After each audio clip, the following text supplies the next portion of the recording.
Okay. So, friend, I don't have any juicy questions really. I was trying to think of some juicy questions, but I could think of juicy questions, but let's skip the juice It for is. right now. I mean, I Right. think it'll get juicy, but tell me about you. You have some very interesting, I don't, I guess they're all businesses, like they're business ventures. They're so diverse, and you're a mama and a wife. So just tell me about you. What's your journey been like, and kind of Yeah. where are you at? Yeah. Well, first, I want to tell you thank you for having me. I mean, I was so excited when you reached out. I just love you. I love your vibe. So it was like it was both exciting and like an honor to just be invited to this conversation. So thank you Yay. for that. You're so Um, welcome. but a little bit about me. So I came into the world of podcasting and the world of business on accident, sort of. So my husband and I have a podcast that we've been doing for 7 years now called Anatomy of Us. And it started because we had a really terrible marriage. It started because when the first, I think it was 5 years into our marriage, we had this huge meltdown moment. My husband was in school to become a Christian marriage and family therapist. He had admitted to lying and looking at pornography while I was holding our 2 week baby in my arms, and our 1 year old baby was sleeping in his crib. And Oh gosh. I just fell apart. I mean, I absolutely fell to pieces. I was so destroyed because I thought, well, certainly I married a Christian man, so this kind of stuff won't happen. I had only recently become a Christian myself. And so in my own world, everything just fell apart and I had no idea what to do. And so that began our journey of insane marriage stuff because we had to fix that with, again, a 2 week old and a 1 year old. We had only been married, I think, for 5 years. And that began our actual work inside of our marriage. And then as we started to do that work, we realized that the marriage resources that were available to us at the time, back in like 2013 or whatever it was, were like really not amazing. Like they were amazing if your marriage was great and you were like a normal, docile person. But that wasn't me. My marriage was not great. I was not a normal, docile person. I'm high energy. I'm ADHD for sure. And so when we dove into like healing our marriage, I felt like, wait, something is missing. Like this Hmm. authentic, raw side of marriage content is missing. And I want someone to talk to me about this. So we actually I wanted to create a podcast to figure out like, how does this stuff work? That's why it's called Anatomy of Us. It's the tearing it apart. You're dissecting it. You're looking at all the pieces. Why did stuff go wrong? How do we fix it? What did we not know that we needed to know? And that's where like our journey with podcasting started. And I actually learned how to become an audio engineer to make my show. And thankfully, I have a lot of friends like in the audio world and the music business. And so I kind of became a little kind of like a little intern and learned everything from them. And then I actually began to professionally produce other shows while making my own show.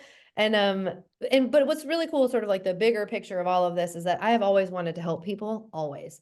And I didn't know that it would be my own sort of traumatic marriage event that would be the catalyst for me finally stepping out and doing that work.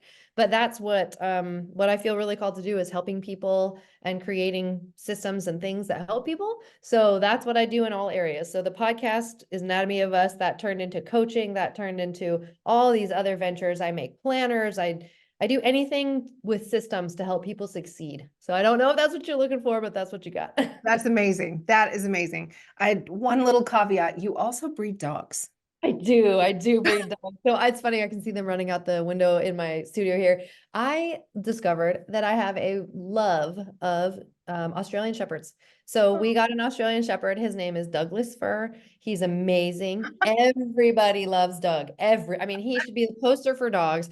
And so I was like, man, he's so wonderful. What if we got like a little female and then we bred them? And so that's what we do. So I think we've had 6 litters now, and it is so much fun. I can't tell you the like endorphin, lovely, like oxytocin high that you get from holding like 7 puppies in your arms. There's nothing better. And we even do puppy parties. So we just invite people to our house and be like, have a puppy party. Like it'll be like pumpkins and puppies, or, any peonies and puppies, whatever.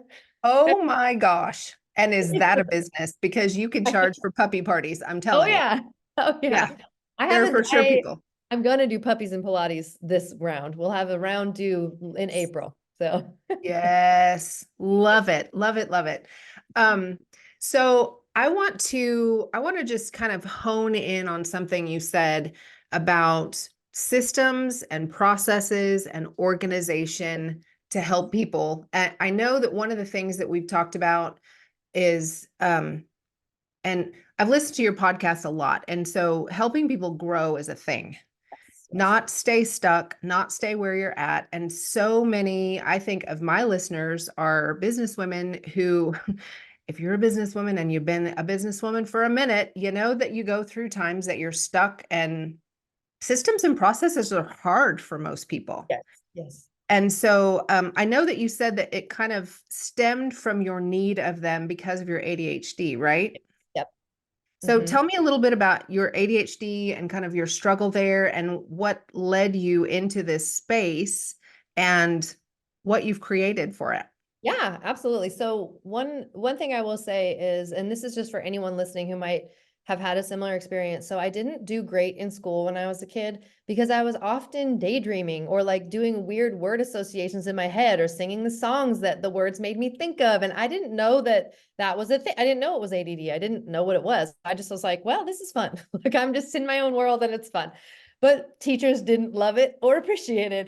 And so I always really struggled with systems. And then I discovered something just this week and I figured out why I struggled with in school so much because I could only see a part of it. Now, this is going to sound a little bit weird, but I think you'll understand what I mean. And if you're an ADHDer out there or a dyslexic person out there, you will also understand this. I have dyslexia as well. Um, I didn't realize that my mind is wired to see the full picture and work backwards. I am not wired to see to just look at the day or the thing and then figure out how it's attached. I actually have to like push backwards from it and look at the whole big picture. And oftentimes, most things don't work that way. Most people are only like in school, you're given the thing you're working on now, not the full picture of how it works with the stuff you're going to be working on Right. in a year.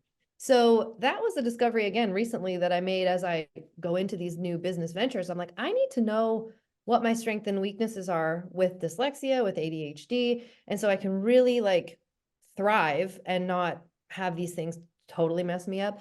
But what the reason I discovered and created my planners was, again, I needed to see a full day and all the elements of a day, not just what's my to-do list and then hope I can remember to eat right somewhere. Like it needed it to be Yeah. all in one spot, you know? Right. And so over years, I've developed systems for my mind to work through one full day successfully and taking into account everything I need to take into account. And when I say everything I need, I mean biopsychosocial spiritual, right? So what does my body need? What does my mind need? What do I need with my relationships? What do I need for my like time with God? What, all of that stuff needed to be accounted for in one space.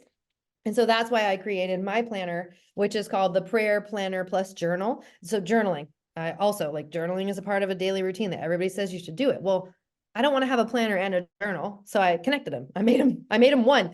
But really I understood again through just iterative processes of doing it over and over and over and refining it as I went that if I could see a whole day and I knew that every element was in there and all I had to do was go through and check them off, I would actually have a great day instead of Yeah. like, oh, well, I forgot to eat, protein today. All I ate was Right. carbs, right? Like it's stuff like that that actually matters a lot and helps me be immensely productive in a day.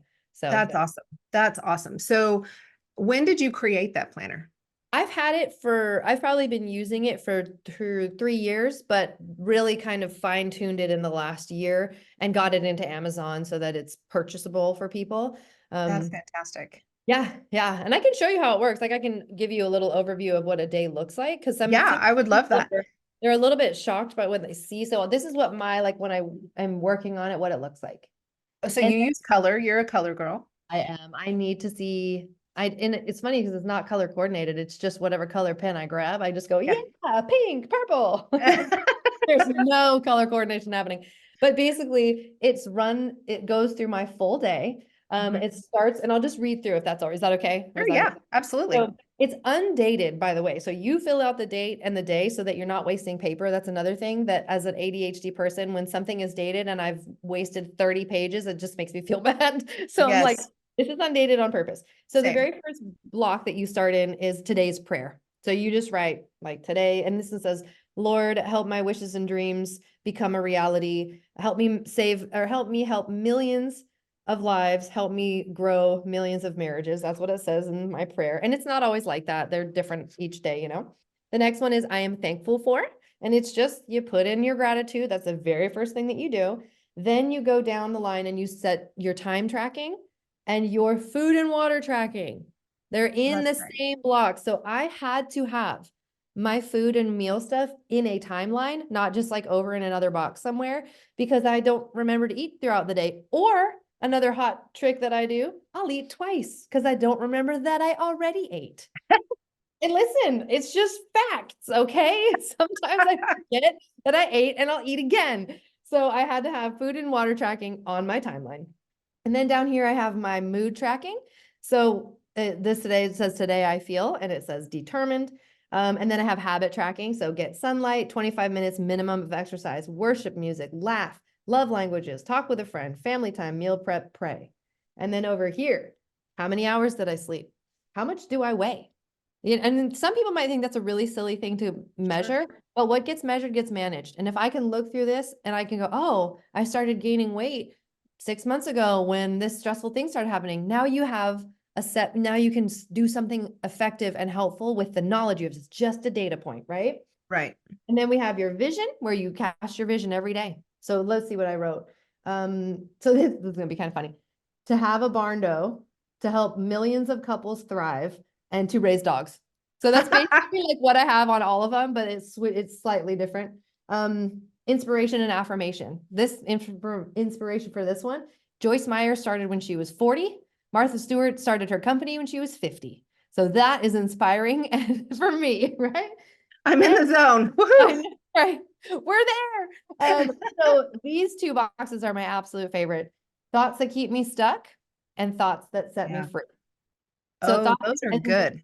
they are, and it's so I'll explain a little bit more about that in a minute, but underneath here is just your to-dos. It's just the stuff you got to get done in the day. And then below that is your journaling section. It's just one paragraph spot for journaling, you I know? love that the journaling isn't like overwhelmingly long Oh, because I'm the type of person that I feel guilt over journaling. I don't know if anybody else feels guilt over not journaling, but I yes. feel guilt over it Yeah. But you hand because me an empty journal. I'm like, ah. exactly right. It's intimidating. And I'm like, I don't know what to put in there. I need prompts. I need Yeah. something. Give me Yeah. something, people. And so I like that it's small enough that it's not overwhelming Yes. and it doesn't make me feel like I have to fill out a full page. Right. And I don't love to write. I don't love I don't handwriting. either. My handwriting is like chicken scratch. So I'm like, I don't want to look at that for a whole page. But part of the reason that I like it, and it ends up for me being a little bit of a recap for the day, because I end my day by journaling and then I Mhm. set up my day for the next morning. So it ends up being like a gratitude journal of the day. Like, I'm so thankful that I did this and I went here with my kids and it was so fun. Like, it ends up being a really organic feeling kind of recap and gratitude Oh, for me. that's great. And so I really, really love it. But I would love to circle around to the thoughts that keep me stuck and the thoughts that set me free portion, if Yes. you're okay with Yes, that. please. Yes. That initially came from, I have run women's groups over the years, and we did an event in Seattle in 2022, I think, or 2023. And it was the coolest thing where I made these little cards for women. And on one of the cards was was the front said thoughts that keep me stuck, and the back said thoughts that set me free. And I made decks of cards, like little, there's this, it's hard to explain, but anyway, this was one of the cards that was the most effective and impactful for people, because most of the time we don't take the time to identify a thought that keeps us stuck for anything, whether that's in your marriage or your own personal, like your well-being, your mental health, your whatever. And so I started this practice in my journal, in my planner, just because I like every day I feel like it's too hard, like something's too hard. That's a thought that keeps me stuck. It's too hard. And so if you go back and you look at my old journals, Mhm. oh, it's so amazing. Like the growth that you see as you have to write down every single day. What's the thought that keeps you stuck? It's too hard. And then you Oh, go, that's good. the thought that sets me free. No, I can actually do it. I just need to learn what the next step is. So then the next day it might be, what's the thought that keeps you stuck? No one is helping me. And you go, oh, the thought that sets me free. No, some people are helping me. I'm just frustrated, but I do have help. So you're actually like bringing this mental block to the planner and then solving it right there with a powerful, empowering thought that also is Good. That's clarifying really for good. your next steps. And then again, the coolest part is over time, you get to see how you've grown. My thoughts used, so actually, here's what's funny. This is what it says on this one. Thoughts that keep me stuck. My thoughts don't keep me stuck. That's what I'm writing now. So I Take literally, that. I know, yeah. Take that one, planner. Yeah, so it's really cool. And the same thing with like the mood tracking. When you've done it long enough, you see Mhm. your mood change over time with this improved system where you're like, I feel determined every day now. Where before I'd be like, I'm overwhelmed, I'm sad, I don't know, Wow. I'm confused. And now I'm like, I'm out here to win. Like I feel amazing. And it's so it's just such a cool, it's cool. That is very cool. Very cool. So before we jump off of the planner, um, you have another planner. Yes.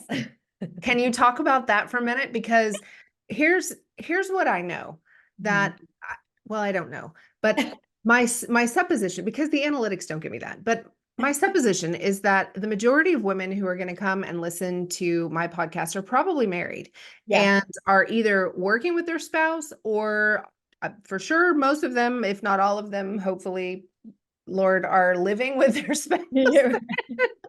And in order to have if in order to be a powerful businesswoman, you got to be firing on all cylinders. And if your marriage is not working, your business probably ain't working either. Right, And right. so, anyway, you have a planner for that. It's like I there's an do. app for that. I know. There's a plan. Melanie has a planner for that. I know. And it's funny because this is where I'll tell you the origin. So that you're talking about the Power Couple Planner, which is Heck like one yes. of my favorites. It's so beautiful. This is actually my actual Power Couple planners in the house, which I wish that I had brought it. I don't know why I didn't, but this is just a copy for us. So the Power Couple Planner concept, again, it came from this idea of like, there is a way to do marriage correctly from a planning perspective. And again, in our work with clients, we just kept seeing the same problem like, oh, surprise, surprise, we don't go on dates. Well, why not? Well, nobody schedules it. Well, that's not hard to solve, right? Or we don't know what to talk about.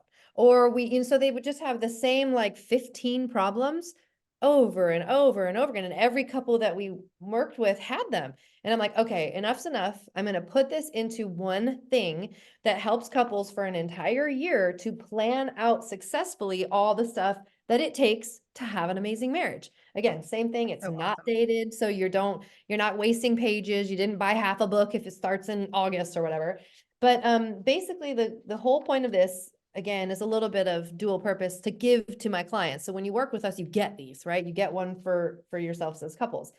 And basically it's walking through like the bulk of it is your day, your week at a glance. So you've got this week at a glance, and what does it look like? And what are we doing on Sunday to connect? What are we doing on Monday connect? Like when, and again, you can, pardon me if people don't like this, but some couples need to schedule intimacy because no one will initiate. When is it? Is it on the calendar? Is it in there? And what I love about the Power Couple Planner is that it's not your, it's not the calendar hanging in your kitchen. So you're not hoping your kids don't figure it out, right? It's its own like living, breathing tool to help you and your spouse really plan out and cast a vision for your marriage. And there's vision planning tools in here. There's your weekly layout. There's your bi-weekly assessment. How did we do? There's Mhm. gratitude every week. You write gratitude, your husband or wife writes gratitude. There's something like 100 date night ideas. There's 230 conversation starters. There's a thing called the clearing structure. That's a conflict resolution tool. That is it's a therapy-based conflict resolution tool that I put in here and I adapted for just normal everyday use so that if you have a fight or a problem that you cannot solve, pull out the Power Couple Planner, go to the clearing structure, and it is a step-by-step strategy to solve problems, feel heard, and on a positive note. Like everything is in there that I want to tell my clients when we work together, and it's for a full year. That's You know, amazing. yeah, That I is love it. amazing. The clearing structure thing alone, I was listening to the podcast where you guys had just rolled it out and you detailed everything that was in it. Fantastic podcast. I'm going to link that in the show notes for people who want to go back and listen to it, because it really tells you exactly what you're going to get and why it's so beneficial for your marriage.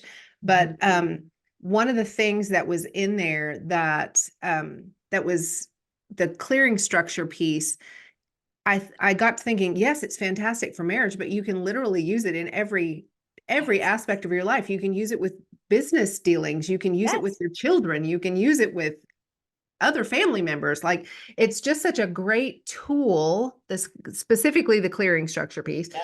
that you can learn and focus on your marriage. Then when you get that one down, you Yep. can learn to Yeah. do it in all these other areas of life. It's so great. We have stories of clients using this with their in-laws, their own parents, with their employees or employer, with their children. I mean, it is a phenomenal tool, and it just slows down the thought process. It Mhm. makes you get really clear and granular before just sort of blurting something out that might not make sense or that might feel mean or offensive or presumptuous or whatever. It literally requires your brain to go, slow down. Is that what you mean? Are you Mhm. sure that's what you mean? And for most people, that's all they need, and their That's so conflict great. will be resolved. Yeah. I'm glad you pointed that out. Yeah, so great. Do you have an episode about the other planner as well? Oh, How what's funny is it's coming out like this week, I think, next week or Hey, I okay, know. good. So Perfect time. it'll come out before this one does, so I'll Yeah, I link that think it'll as well. be like 2 weeks from now. So Okay, great. Great, yeah, great, great. that is perfect timing. Yay. Okay, so I want to shift for a minute, and this podcast is her faith at work. And so one of the things that I want to do with every single person who comes on my podcast is talk about how your faith has influenced your life and your business specifically. But you have a really unique story. So a little backstory. Melanie and I met during an elite level mastermind. Shout out to Brooke Thomas and your all the LOL girls. It's amazing. Um, but we met and connected right away on for a lot of different reasons. But Melanie is a amazing singer. She is trained in opera, Mhm. and somewhere there's a video of you singing in a stairwell that is like angelic. It's like it was on repeat for me for a couple of days. I'm not gonna lie. I know that's weird. Is that weird? No, no, no. Didn't mean to go to the weird space. Anyway, um, but she was a worship leader. Mhm. And if you are in the Christian world, you may have heard of Mars Hill. And we're not going to go into a whole lot of that, but Melanie was a worship leader at Mars Hill. And so I'm not going to tell your story. I'm going to let you tell your story, but there are so many, and I'm really going to try not to get emotional when I talk about this, because I also work at a church. I'm in full-time vocational ministry, and I know it's hard. And it's hard when people from the outside look at people who are inside the church, especially on staff or in high level leadership of a church. And um, it's we're under a microscope all the time and held to a different standard, which we should be held to a different standard. We absolutely should be. Um, and but it's hard. And then when bad things happen, Yeah. it's even harder. It's like you know that what is the magnifying glass where it's put under the sun and it's like beaming on you and you burst into flames? Yeah. It's kind of how it would feel, Yeah. right? And I feel like there's so many people, not just people who've been inside, the church on staff or in high level leadership, but just people who are in the church who have gotten hurt by the church and have walked away from the church, and not just the church, but God. Yeah. Yeah. Yeah. Yeah. And so I just want you to tell a little bit of that part of your story, because I think it affects everything else. Yeah, yeah, yeah. So yeah, well, I'm going to back up a few years before being at Mars Hill. I became a Christian at 19 very unexpectedly. It was not in my purview at all. I had grown up out in the Seattle area, like you just do whatever. I had a shaved head, like you just don't care, right? Like when I was 15, I got my nose pierced like a cow, like all the things, tongue pierced, all of it, just crazy, just do whatever. And that's how I lived for, 20, almost 20 years of my life. And I worked at a Starbucks where every single employee I worked with was a Christian. All of them, all of them. And they were Okay. amazing. And they were all in the Christian music scene, like this early 2000s emo, like amazing, whatever scene. And then, so I was just surrounded by this like total incubator of kindness, love, like genuine Christian people doing genuine stuff, like service and helpful. It was just amazing. And I became a Christian, totally wasn't expecting it. And so that shaped how I saw Christianity because it was a choice.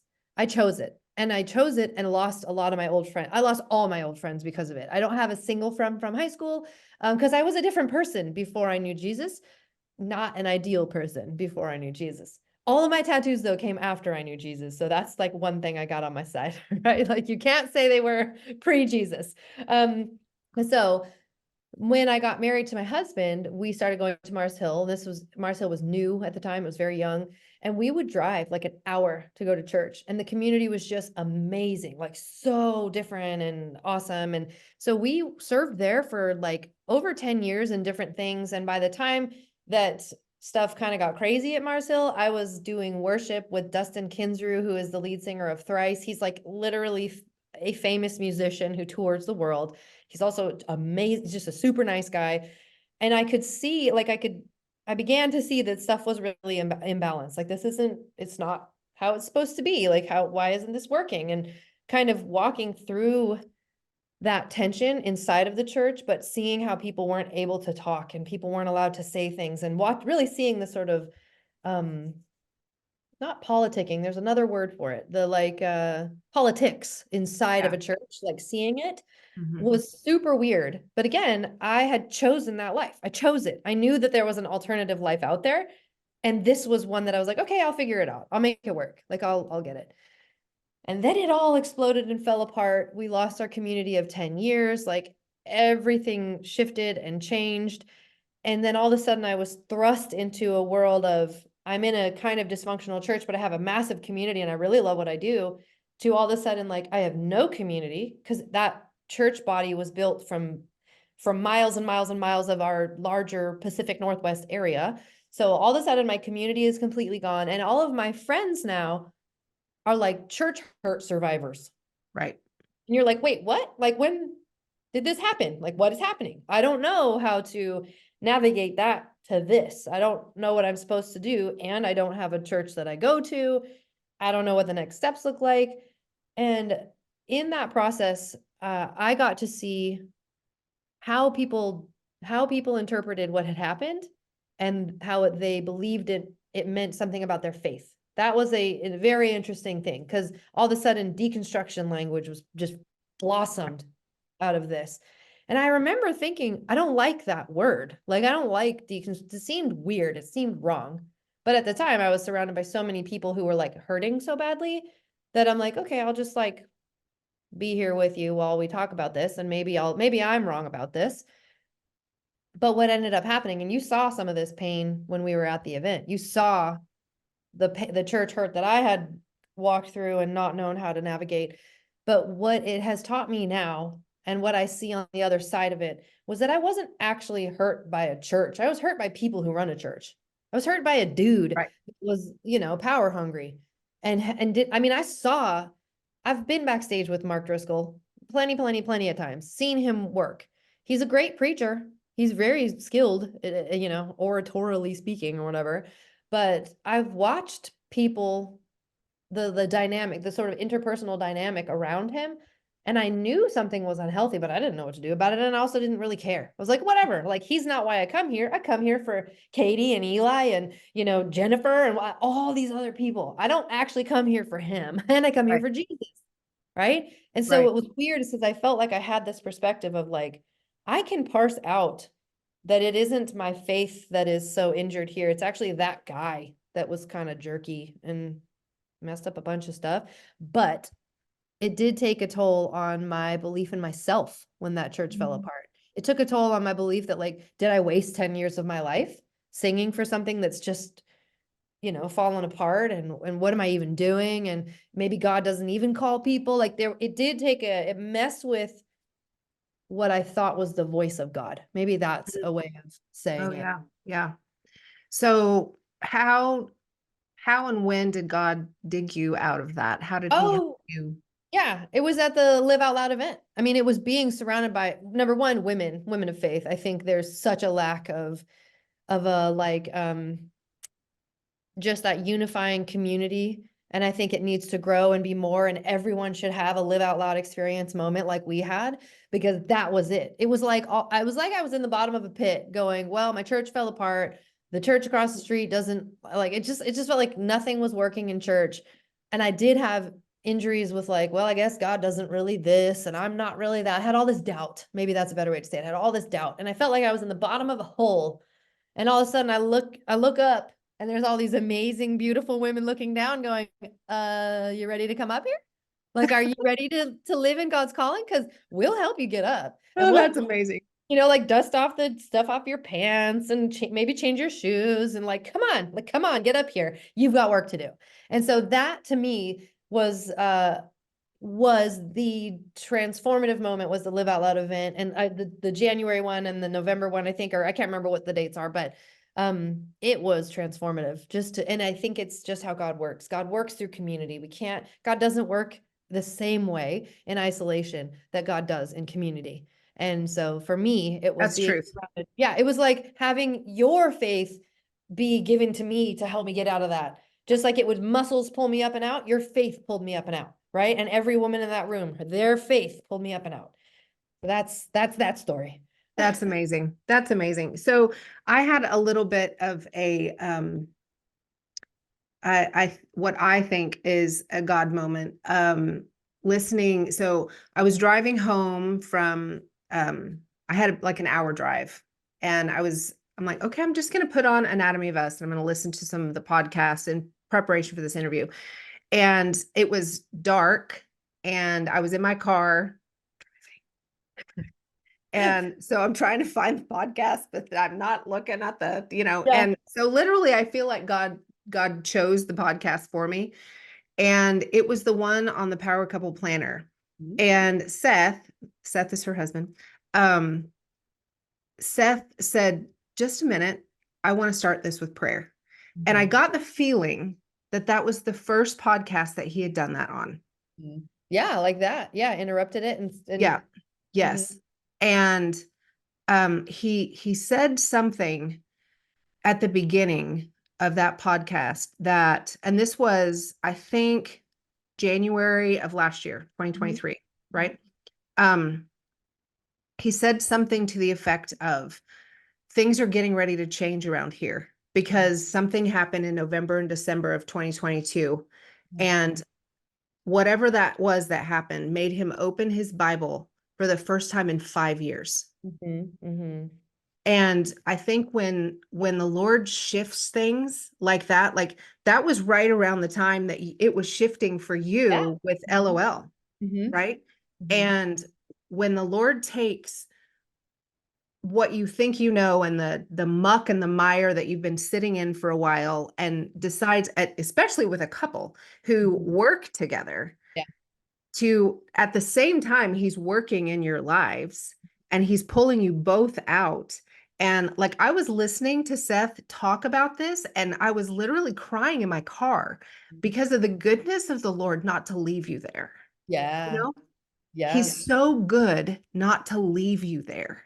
Mhm. If you're just willing to give him your hand and let him lead you where he really wants you to go. And it's so beautiful to watch. I know that one of the things that you said really changed between both of you, that I think had a drastic change on your family and your business as well as your marriage, was that you started praying together, but you were like, I remember a picture of you sitting across from each other holding hands, Yeah. praying together. Can you just talk about that for just a second? Yeah. Yeah.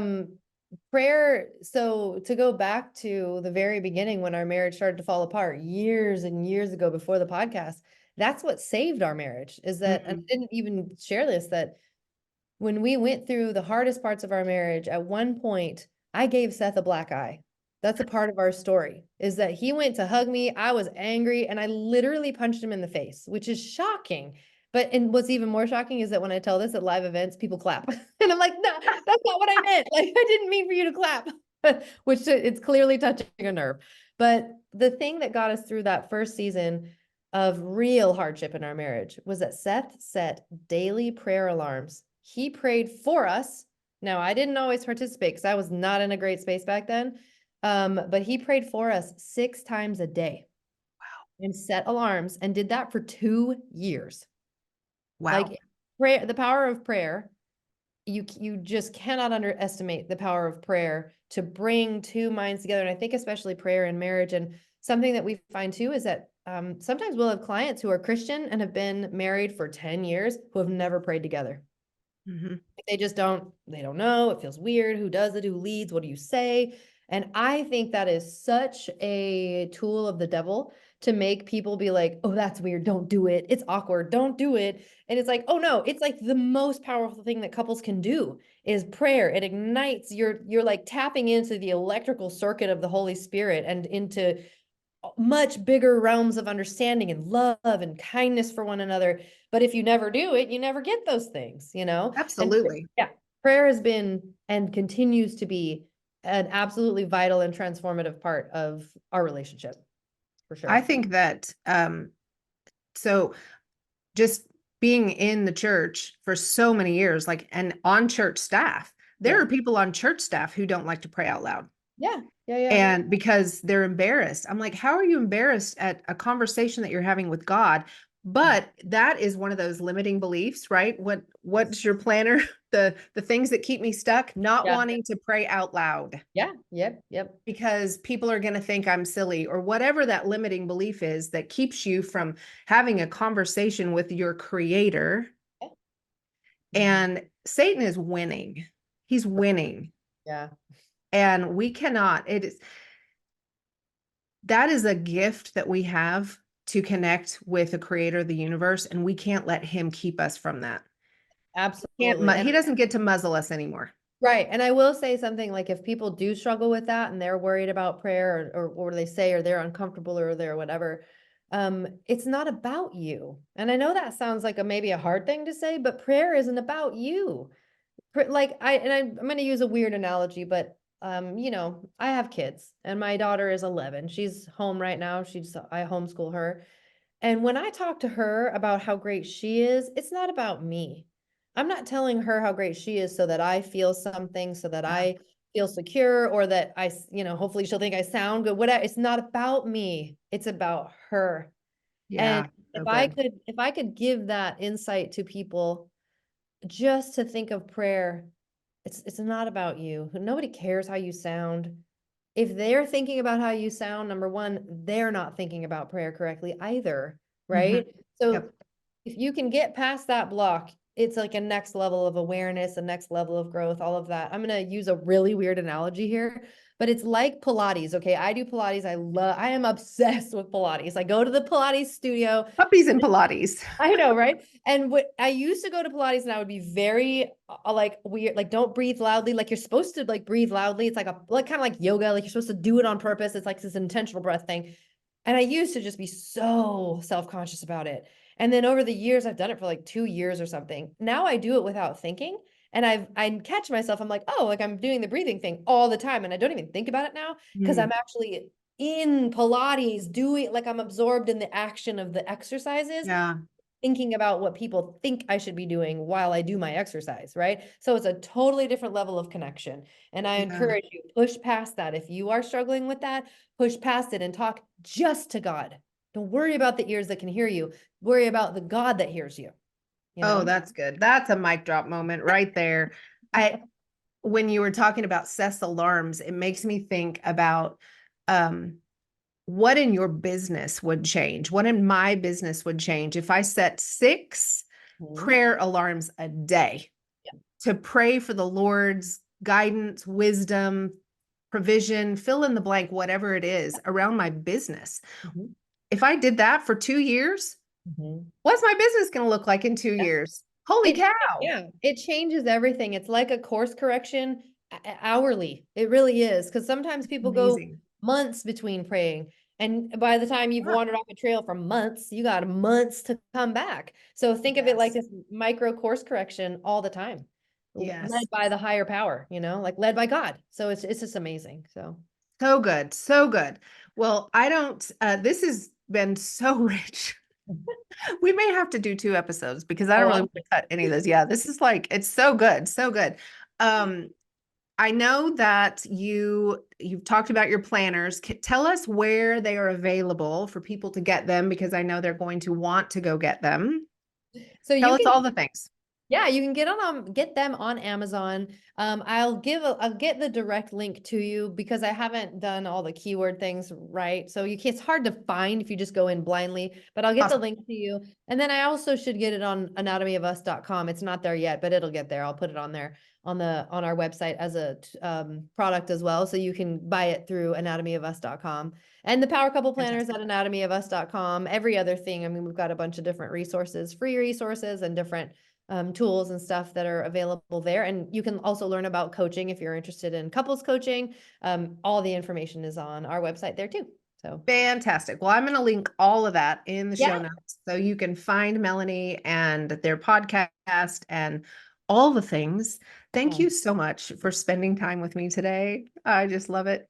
We Thank need you to do for, this more often. yeah, again, thank you for inviting me and for letting me. And then, yes, let's plan a second one and we can maybe even deep dive into a particular area. Like, this is my favorite thing to talk about. So it feels like we've been talking for 2 minutes. So I feel like time has Fantastic. flown.